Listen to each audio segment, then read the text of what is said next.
রাম ও নারায়ণ রাম।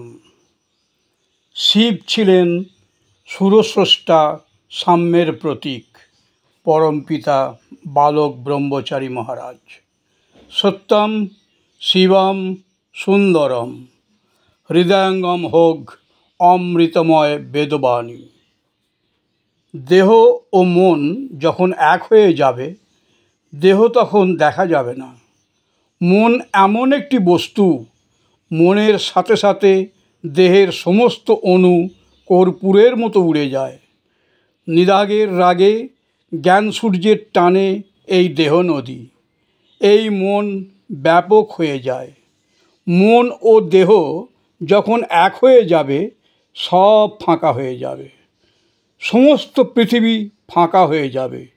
কোথাও দরজা বা দেয়াল পাবে না, কোথাও বাধা পাবে না। অনন্ত গতির পথে গতিময় হয়ে যাবে। সেখানেও আবার এই মন দেহ হয়ে যাবে। সেখান হতে আবার শুরু, আবার গতি অনুযায়ী দেহ আর মন। এর শেষ নেই, কারণ শূন্যস্থান পূরণ হবার নয়।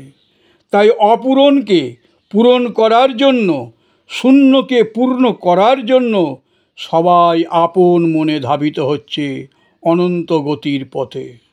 ঠাকুর শ্রী শ্রী বালক ব্রহ্মচারী। সূত্র মন্থন অভিনব দর্শন, পৃষ্ঠা 25। প্রচার কার্যে হুগলি জেলা স্বেচ্ছাসেবক সন্তান দল, সহযোগিতায় গুরু কৃপাহি কেবলম, হুগলি জেলা মৈত্রেয়ী মহল মহিলা কর্মী সংঘ, Thakur Balak Brahmachari educational and cultural society. Ram ও নারায়ণ রাম, রাম ও নারায়ণ রাম, রাম ও নারায়ণ রাম।